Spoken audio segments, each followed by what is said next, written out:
طيب بسم الله الرحمن الرحيم الحمد لله رب العالمين والصلاة والسلام على المبعوث رحمة للعالمين نبينا محمد وعلى آله وصحبه ومن تبعهم بإحسان إلى يوم الدين أما بعد. Alhamdulillah, kita masih melanjutkan pelajaran kita masih dalam baca kitab Qawaidul Usul wa Ma'aqidul Fusul karya Al-Imam Al-Allamah Abdul Mu'min Ibn Abdul Haq Al-Baghdadi Al-Hambali rahimahullahu ta'ala. Maqala rahimahullahu ta'ala wa anhu ini kembali ke Imam Ahmad lagi dan dari Imam Ahmad juga. Illa fil adalah. Ini pembahasan masih bersambung pada sebelumnya. Pembahasan tentang al-majhul, orang yang tidak diketahui keadaannya. Pada salah satu syarat dari yang telah berlalu, ada orang yang tidak diketahui keislamannya, dia Islam atau tidak, muslim atau bukan. Ada orang yang muslim tapi tidak diketahui apa? Mukallafnya. Apakah dia berakal atau tidak? Paham ini? Balik atau tidak? Atau ada muslim mukallaf tapi tidak ditahu dhabatnya. Begitu seterusnya. Atau mungkin ada muslim mukallaf dhabit tapi tidak ditahu adalahnya. Atau yang semisal dengannya. Pokoknya dia majhul di salah satu syarat dari syarat-syarat yang telah berlalu. Tidak diketahui ini keadaannya. Paham ini? Kalau Imam Syafi'i bilang tadi apa? Atau orang-orang Syafi'iyah bilang apa? Tidak diterima. Adapun kalau riwayat dari Imam Ahmad, beliau kecualikan illa fil adalah. Kecuali pada adalah. Nah ini. Dikecualikan pada adalah. Ini riwayat Imam Ahmad. Ya. Apa maksudnya? Beliau kecualikan kalau majhulnya berupa adalah, tetap diterima riwayatnya. Paham ini? Adapun kalau majhulnya selain daripada adalah, diterima atau tidak? Tidak diterima khabar atau riwayat darinya.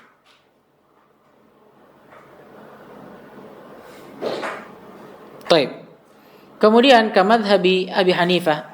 Ini juga sependapat dengan apa? Orang-orang Hanafiyah yang bermadhab dengan al-Imam Abu Hanifah. Wala yashtaratu dhukuriyatuhu wala ru'yatuhu wala fiqhu. Ini masalah baru lagi. Kata beliau, dan tidak dipersyaratkan tentunya bagi seorang rawi dhukuriyatuh, bahwa dia harus seorang lelaki, wala ru'yatuhu, dan tidak harus dia melihat langsung orang yang diriwayatkan darinya, wala fiqhu, dan tidak dipersyaratkan dia harus seorang faqih. Paham ini? Dan ini wallahu ta'ala alam, ini pendapat yang rajihnya. Baik, ini pendapat yang rajihnya. Nah, dalilnya untuk permasalahan yang pertama, tidak dipersyaratkan bagi seorang rawi dia harus laki-laki. Kenapa? Banyaknya itu hadis yang datang dari apa? Ummahatul Mukminin, dari Ummul Mukminin Aisyah radhiyallahu taala anha, dari Ummu Salamah, Ummu Sulaim radhiyallahu taala anhum, dan selainnya dari para sahabiat juga banyak. Paham ini? Radhiyallahu taala anhunna. Adapun masalah yang kedua, bahwa seorang rawi juga tidak dipersyaratkan harus langsung bertemu dari orang yang meriwayatkan. Contohnya banyak. Seperti riwayat sahabat dari sahabiyah atau dari istri-istri Nabi. Apakah langsung mereka lihat? Mereka bertemu memang, tapi tidak langsung melihatnya. Nah, begitu pula dalil yang ketiga, tidak harus seorang itu faqih. Ini ada dalilnya. Ya. Sabda Nabi alaihi salatu wassalam, naddarallahu imra'an sami'a minna haditsan fa hafidhahu hatta ballaghahu ghairahu farubba hamil fiqhin ila man huwa afqahu minhu wa rubba hamil fiqhin wa laysa bifaqih. Masyaallah. Nabi alaihi salatu wassalam bersabda, naddarallahu imra'an. Apa kata naddara ini maknanya? Allah akan memberikan apa ya? Cahaya sepertinya kalau naddara. Afwan ya.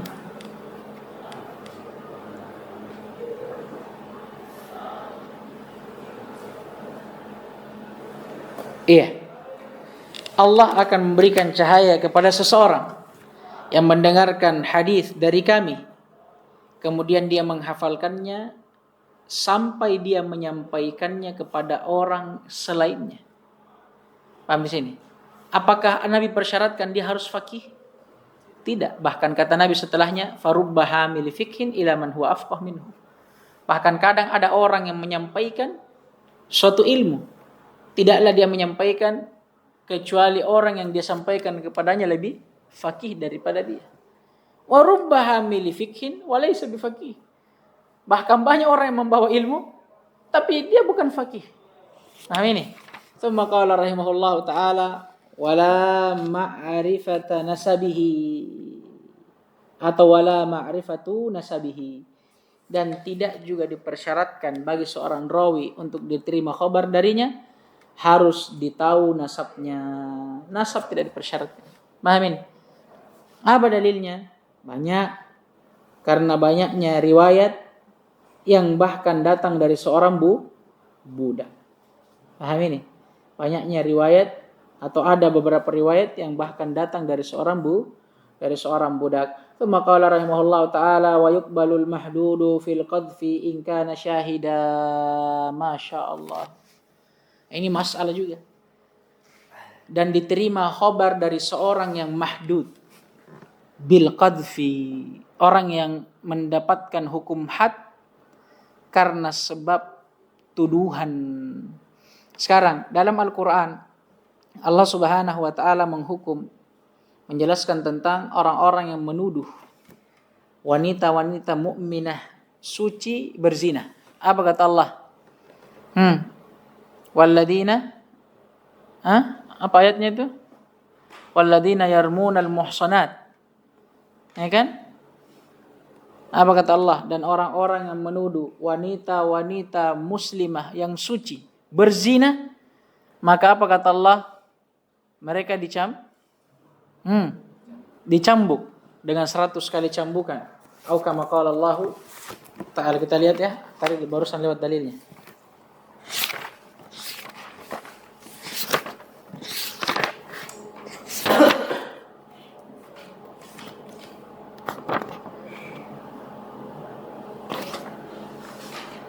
Mana ini? Ini. Walladzina yarmunal muhsanati thumma lam ya'tu bi arba'ati syuhada fajliduhum 80 jaldah. Dan orang-orang yang menuduh wanita-wanita mukminah yang suci berzina, kemudian dia tidak bawakan dengan 4 orang saksi. Paham ini? Fajliduhum 80 jaldah. Maka cambuk dia. Hukum dia dengan apa? Cambukan 80 kali. Sekarang saya tanya antum. Pertama, dari ayat ini kita pahami bahwa apa? Tidak boleh menuduh seorang wanita muslimah, mukminah yang suci berzina tanpa ada bukti. Dan juga tidak boleh kita menuduh kecuali kita datangkan berapa saksi? 4 saksi. Maka siapa yang menuduh kemudian dia berbohong atau dia menuduh tapi tidak ada saksinya, paham ini? Apa hukumannya? Dicambuk. Sekarang yang menjadi pertanyaan, apa hukum kalau dia riwayatkan sesuatu atau ada khobar yang datang dari dia? Paham ini? Kata beliau, orang yang seperti ini yang dihukum karena dia menuduh melakukan qadhf, tuduhan zina, ini diterima. Tapi dengan syarat, ingkana syahidan. Kalau dia mempersaksikannya. Paham ini? Kalau ada orang datang ke pengadilan, ya hakim, fulanah binti fulan berzina. Dan saya bersaksi. Dia bawa dengan saksi ini. Hanya saja cuma dia yang bersaksi. Tidak cukup berapa? 4. Apa hukumnya? Cambuk. Dan tidak diterima apanya? Tidak diterima persaksiannya. Orang seperti ini katanya kalau dia membawa suatu khobar tetap diterima. Paham ini? Maksudnya bukan dalam hal qadhaf ini ya. Kalau dia riwayatkan suatu khobar, bukan tuduhannya ini, khobar dia riwayatkan, tetap diterima. Selama dia apa? Mengqadhaf, menuduh itu dengan persaksian. Kenapa? Karena orang ini tidak bisa dihukumi dusta. Pertama karena dia datang dengan persaksian. Muncul pertanyaan, kenapa paling dihukum? Dihukum itu bukan karena dia dusta, hanya saja tidak bawa saksi. Paham gini? Jadi apa? Dengan itu kita pahami bahwa dia tidak dihukumi berdusta, maka khobar yang datang dari dia kalau dia riwayatkan suatu khobar tetap bisa diterima. Paham gini maksudnya tuh? Jadi ini kodong orang dia bersaksi memang dan dia memang saksikan bahwa fulana binti fulan berzina. Hanya saja kan syaratnya harus 4. Jadi walaupun orang jujur kalau tidak cukup ke-4 diterima tidak? Tidak diterima. Paham ini? Memahamkan kepada kita orang yang seperti ini juga tidak bisa kita vonis dusta. Karena dia dihukumnya bukan karena dia berdusta, hanya karena tidak cukup saksi. Sekarang masuk dalam pembahasan baru. Tsumma qala rahimahullahu taala was-sahabatu kulluhum udulun bi ijma'il mu'tabarin. Setelah kita membahas tentang syarat rawi, kapan seorang rawi bisa diterima khobar darinya, di antara syaratnya apa? Adalah istiqamatud din wal muru'ah. Beliau bawakan faidah bahwa sahabat, tentunya sahabat Nabi kita Muhammad alaihi salatu wassalam radhiyallahu taala anhum ajma'in, kulluhum, kata beliau seluruhnya, udulun, adalah orang yang adil, bi ijma'il mu'tabarin, dengan ijma' orang-orang yang dianggap ijma'nya. Paham ini? Jadi ini kaidah di garis bawah. Dan sedikit faedah dari ucapan beliau bi ijma'il mu'tabarin. Kenapa harus beliau bawakan kata mu'tabarin? Karena ada yang menyelisihinya. Hanya saja perselisihannya apa? Ghair mu'tabar. Nah ini. Ada yang mengatakan juga bahwa sahabat itu dimasukkan ke hukum mutlak. Seperti manusia yang lainnya yang tetap perlu diteliti apanya? Udulahnya. Tapi perselisihan ini atau pendapat ini tidak dianggap. Pendapat yang sangat lemah. Amin. Makanya yang benarnya pendapat ini adalah pendapat yang mengatakan sahabat semuanya adil. Ini pendapat yang mujma' alaih. Di atas ijma' yang mu'tabar. Kenapa? Karena ada yang menyelisihi, hanya saja perselisihan itu tidak mu'tabar atau tidak dianggap. Tsumma qala rahimahullahu ta'ala was-sahabiyyu man sahibahu walau sa'ah aw ra'ahu. Sekarang beliau masuk di definisi sahabat.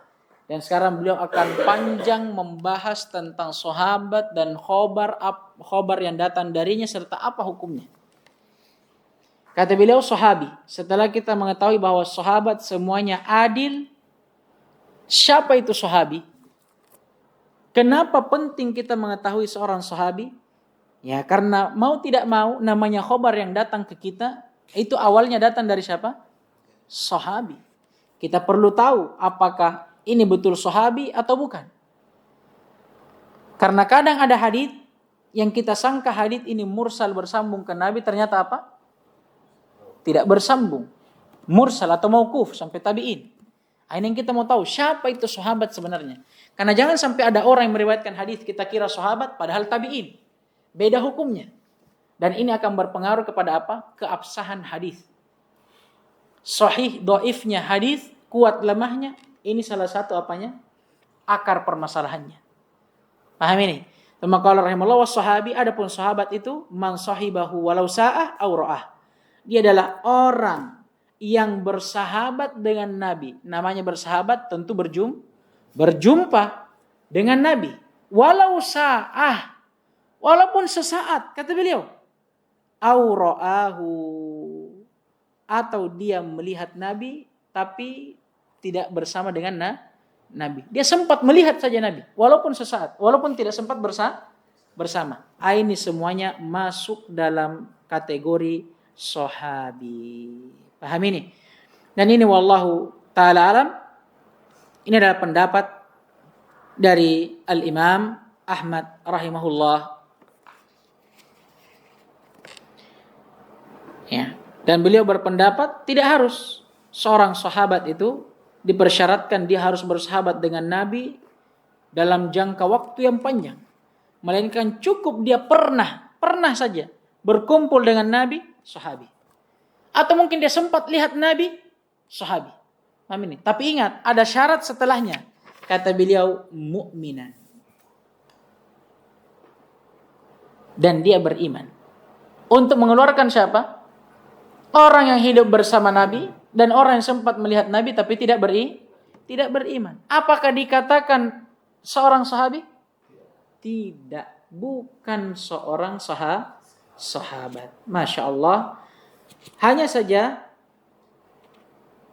sebelum kita lanjut, beliau di sini tidak melengkapi syaratnya, atau beliau tidak mendefinisikan sahabi sebagaimana yang didefinisikan oleh para ahlu hadis. Kenapa? Karena ahlu hadis menambahkan lafadz pada lafadz ini, wa mata ala dzalika. Selain dia harus melihat Nabi atau bersama dengan Nabi dan beriman kepada Nabi, dia harus apa? Mati di atas keimanannya. Maka apabila ada seseorang yang dulu bersama Nabi, beriman dengan Nabi atau kepada Nabi, tapi sepeninggal Nabi dia murtad dan mati di atas kemurtadannya, wal iyadu billah, apa dikatakan sahabat? Tidak dikatakan sahabat. Paham ini? Tsumma qala rahimahullah wa tathbutu suhbatuhu. Ini masalah baru. Beliau akan membawakan pembahasan tentang bagaimana seorang sahabat bisa dikatakan sahabat. Dari mana kita bisa tahu? Paham ini? Kan tadi definisi itu secara umum. Kalau kita mau lihat bagaimana seorang sahabat bisa dikatakan sahabat, kata beliau, tasbutu suhbatuhu bi khabari ghairihi anhu au khabarihi an nafsihi. Ini faedah. Jadi apalagi namanya sahabat itu bisa dikatakan sahabat itu dari dua jalur. Pertama, immah dengan pengkhabaran orang lain terhadapnya. Ini. Ya seperti khabar-khabar tentang siapa? Khulafa'ur Rasyidin, al-asyara al-mubasysyirin bil jannah, dan semisal dengannya. Ini kan khabar dari mana? Dari orang lain selain dia. Atau boleh jadi khabar dirinya sendiri tentang dia. Sahabat ini mengkhabarkan bahwa dirinya adalah sahabat. Ini dua. Hanya saja diberikan faedah oleh para ulama. Di antaranya Al-Imam Asy-Syaukani rahimahullah, ada yang mengatakan bahwa perlu ada qarinah yang menunjukkan akan benarnya pengakuan tersebut. Paham ini? Perlu ada qarinah yang menunjukkan akan benarnya qarinah tersebut. Apa tak lagi kalau dia datang bukan dari seorang sahabi. Tsumma qala rahimahullahu taala wa ghairus sahabi la budda min tazkiyatihi kasyahadah. Adapun selain sahabat, ini beliau mau bahas tentang orang selain sahabat dari segi udulahnya. Kalau sahabat tadi kan apa? Kulluhum udul bittifaq atau biijma' al-mu'tabarin. Bagaimana dengan selain sahabat? Kata beliau, la budda min tazkiyatihi. Kalau kita mau lihat adalahnya dia, ya kita harus lihat tazkiyah. Ada ndak rekomendasi dari orang lain terhadapnya? Kasyahadah, sebagaimana halnya dalam syahadat atau persaksian. Butuh juga yang namanya apa? Tazkiyah atau rekomendasi. War riwayatu anhu tazkiyah. Ini faedah. Dan di antara bentuk tazkiyah terhadap seseorang, maksudnya selain sahabi, ar-riwayatu anhu. Adanya riwayat yang diambil darinya. Ini masalah. Tentang riwayat seorang rawi tentunya. yang mengambil dari orang yang tidak diketahui. Paham ini? Bukan sahabat. Apa hukumnya? Paham ini? Apakah kita bisa hukumi bahwa orang itu thiqah dikarenakan ditazkiyah dengan diambilnya riwayat darinya atau bagaimana? Menurut pendapat ini, orang itu thiqah walaupun majhul. Karena apa? Karena diambil riwayat darinya. Hanya saja ulama mengkhususkan apabila riwayat itu yang mengambilnya adalah orang yang apa? Yang thiqah juga. Dan dikenal bahwa dia tidak pernah mengambil riwayat kecuali dari orang thiqah. Seperti siapa? Imam Malik, Yahya bin Sa'id Al-Qattan, Sa'id bin Al-Musayyab, Muhammad bin Sirin. Paham ini? Orang-orang ini kadang kita temui dalam riwayatnya, dia riwayatkan dari orang yang majhul dan dia bukan sahabat. Maka dipertanyakan keudulahannya, apakah dia adil atau tidak? Tapi kita lihat dari rawi-rawi yang meriwayatkan darinya seperti Imam Malik, ya. Kemudian Sa'id bin Musayyab, Yahya bin Sa'id Al-Qattan, Muhammad bin Sirin, ini orang-orang yang thiqah. Paham ini? Dan diketahui bahwa orang-orang ini tidak akan pernah dan tidak pernah memang meriwayatkan kecuali dari yang thiqah juga. Maka di atas pendapat ini, riwayat ini sudah menunjukkan akan apa? Thiqahnya orang yang majhul tadi. Paham tidak ini? Hanya saja ini pendapat. Wa illa sebagian ulama yang lainnya berpendapat bahwa tetap namanya orang itu kalau dia majhul tidak diketahui keadaannya perlu apa namanya? Tazkiyah. Harus kita tahu dulu keadaannya. Dan ini nanti yang kita akan pelajari dalam ilmu apa? Ilmu hadis, khususnya di bab al-jarh wa ta'dil. Paham ini? Thumma qala rahimahullahu ta'ala wal hukmu bi syahadatihi aqwa min tazkiyatihi. Masya Allah. Hukum dengan persaksian terhadapnya itu lebih kuat daripada rekomendasi tazkiyah. Amin. Ini tentang ghairus sahabi. Kalau ada seorang rawi selain sahabat yang tidak diketahui keadaannya, maka apa tadi persyaratannya beliau? Harus kita lihat ada enggak tazkiyah. Kalau ada, kita thiqahkan. Kalau tidak, maka tidak. Tapi kata beliau, kalau ada syahadah ini apa? Persaksian langsung. Itu lebih kuat hukumnya daripada tazkiyah. Wal jarh. Sekarang pembahasan baru lagi. Karena kita membahas tentang udulah seorang rawi selain daripada sahabat, maka mau tidak mau kita singgung tentang pembahasan apa? Al-jarh wa ta'dil. Ini yang kita isyaratkan tadi. Pembahasan ini akan berputar kepada apa? Kepada rekomendasi seseorang kepada seseorang yang lainnya, khususnya seorang rawi. Supaya kita mengetahui apa? Keadaannya. Dari situ nanti akan berujung ke permasalahan apakah khobarnya bisa diterima atau tidak. Sekarang al-jarh, kata beliau, wal jarhu nisbatu ma turaddu bihi syahadah. Dia penyandaran sesuatu yang dengannya lah persaksian seseorang itu bisa ditolak. Dia adalah penyandaran sesuatu yang dengannya lah persaksian seseorang itu bisa ditolak. Disebutkan oleh para ulama seperti misalkan ditetapkan sifat penolakan terhadapnya. Atau dinafikan sifat qabul darinya. Dengan kata lain, kita sifati orang tersebut sebagai orang yang tidak boleh diterima khobarnya atau orang yang wajib ditolak khobarnya. Seperti yang kita akan dapat di kitab Jarh wa Ta'dil nanti, kadang ada ulama ketika mendefinisikan seseorang, dia katakan kadzab, dajjal, wadda'. Ini semua ini istilah-istilah atau penyandaran yang memberikan makna apa? Orang ini ditolak apanya? Syahadahnya atau persaksiannya. Ini namanya al-jarh. Tsumma qala rahimahullah wa laisa tarkul hukmi bi syahadatihi minhu faidah. Tidak mengharuskan kita meninggalkan hukum terhadap seseorang atau hukum persaksiannya itu adalah jarh kepadanya. Paham ini? Bukan berarti kita tidak mengambil persaksiannya, bukan berarti kita menjarahnya, tidak mengharuskan itu. Kenapa? Disebutkan oleh para ulama. Karena adanya ihtimal akan adanya sebab-sebab lain. Paham ini? Karena ihtimal adanya sebab-sebab lain selain kefasikan. Tadi kan jarah itu tidaklah seseorang dijarah kecuali karena adanya sebab apa? Sebab yang menjatuhkan adalahnya. Ini kan pembahasan jarah wa ta'dil, pembahasan tentang apa? Adalah. Dan lawan adalah apa tadi?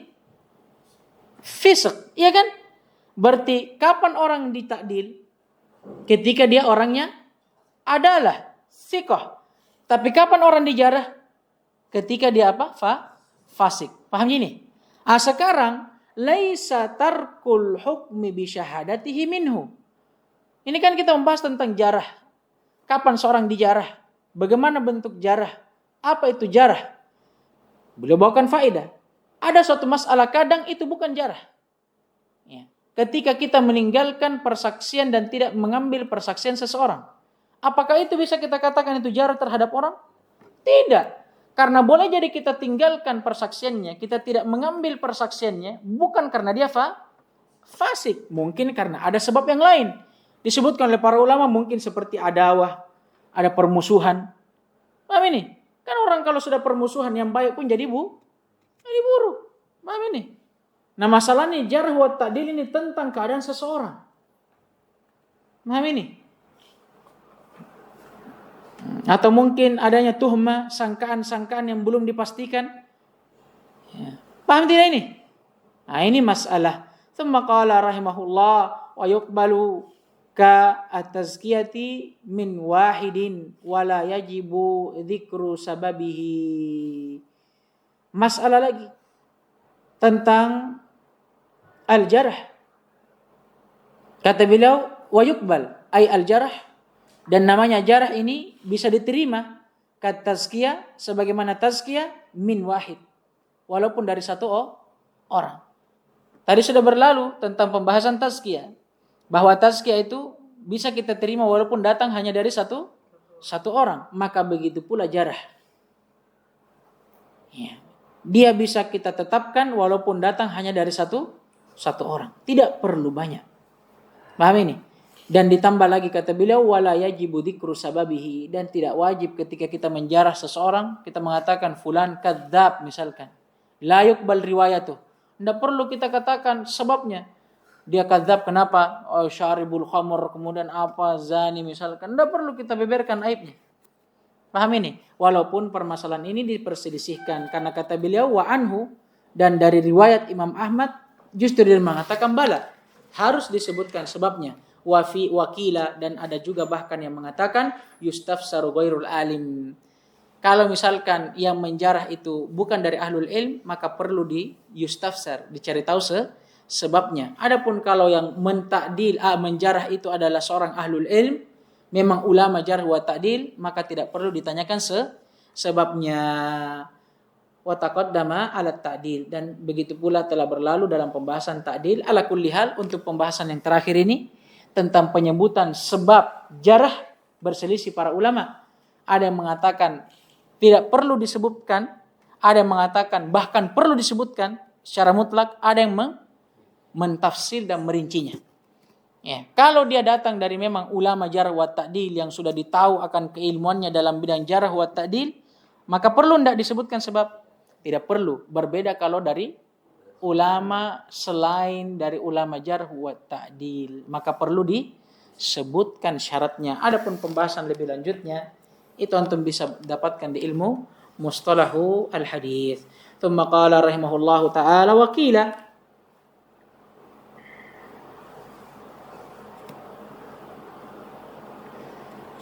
al-aktsar. Ini pendapat. Bagaimana apabila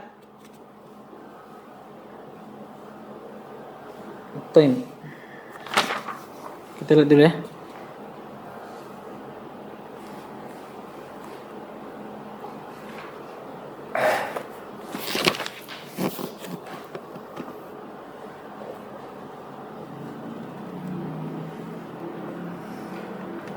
Oh, afwan ya. Tadi saya salah baca di sini. Kata beliau sebelumnya wa yuqaddamu ala ta'dil. Afwan. Ini masalah baru. Ini masalah baru tentang ketika terjadi ta'arud, pertentangan antara jarah wa ta'dil. Ada seseorang fulan bin fulan. Sebagian orang mentakdilnya. Mami ini merekomendasinya, mentazkiyahnya, Masya Allah, orangnya istiqamah, muru'ah, segala macam. Tapi sebagian orang lainnya apa?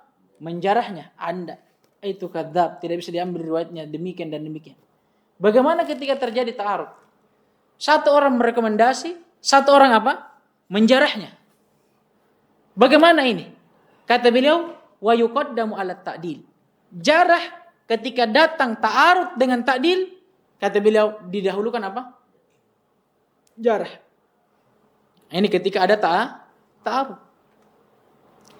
Wakila, dan ada juga yang berpendapat al-aktsar, ay yuqaddam al-aktsar. Ketika terjadi ta'arud antara jarah wa ta'dil, yang dikedepankan yang mana? Yang lebih banyak. Maka ketika ada orang misalkan fulan bin fulan, ada yang menjarahnya, ada yang mentakdilnya, ada yang merekomendasi, ada yang tidak. Tapi yang merekomendasi ini lebih banyak daripada yang tidak merekomendasinya. Menurut pendapat yang kedua, yang mana yang dikedepankan? Takdilnya, yang merekomendasinya. Begitu pula sebaliknya. Kalau yang lebih banyak yang tidak merekomendasinya daripada yang merekomendasi dia, yang mana yang kita ambil? Yang jarah, yang tidak merekomendasi dia. Intinya yang mana yang paling banyak. Nah, ini pendapat yang kedua. Wa amma alfadhur riwayah, ini pembahasan yang lain dan pembahasan yang baru. Insyaallah taala kita akan masuk di pertemuan berikutnya tentang lafaz riwayat, dan ini penting juga. Karena dari sini juga kita akan membedakan keabsahan suatu hadits atau riwayat, dan kuat lemahnya riwayat juga ditentukan oleh salah satu masalah ini, lafaz pengabarannya. Taib. Dan perlu diketahui faedah disebut kalau sebagian syurah tentang ini tadi, ta'arud antara jarh wa ta'dil. Ya kan?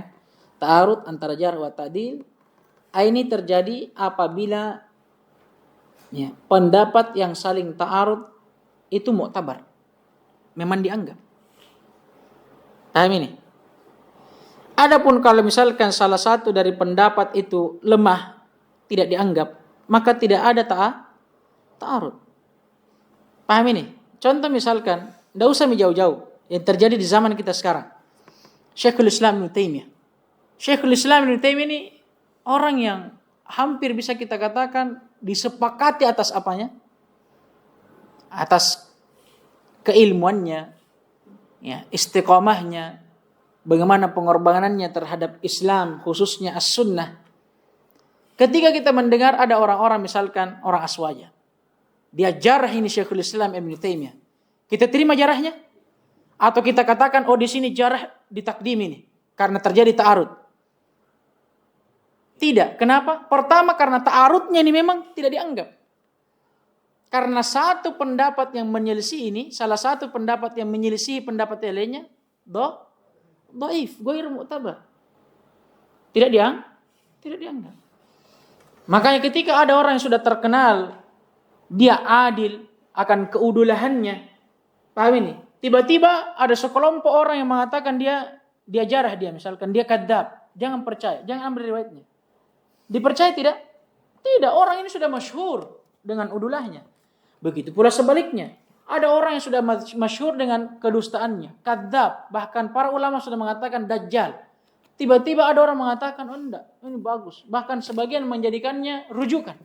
Bisa enggak diterima? Tidak. Paham ini? Paham tidak ini? Ini faedah juga. Tidak semua jarah dan ta'dil itu kita bisa terima.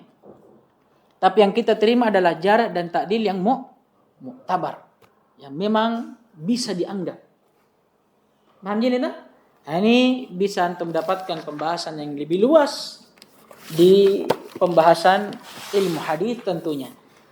Sebagaimana yang saya ingatkan di kitab-kitab sebelumnya, bahwa pembahasan hadis ini kan sebenarnya bukan pembahasan dari ilmu ushul fikih, dia pembahasan mustalah. Hanya saja karena kita membahas dalam ilmu ushul fikih tentang apa? Tentang khobar dan tentang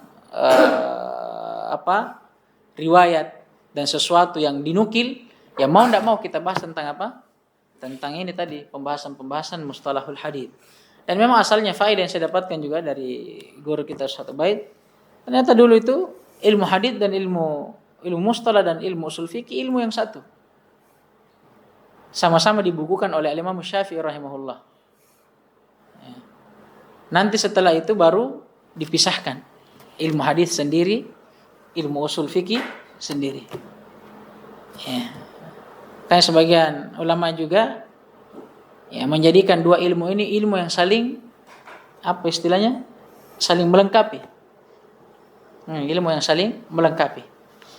Baik, naktafi bihadzal qadar. Subhanakallahumma wa bihamdik asyhadu an la ilaha illa anta astaghfiruka wa atubu ilaik. Waffaqallahu al-jami' lima yuhibbuhu wa yarda.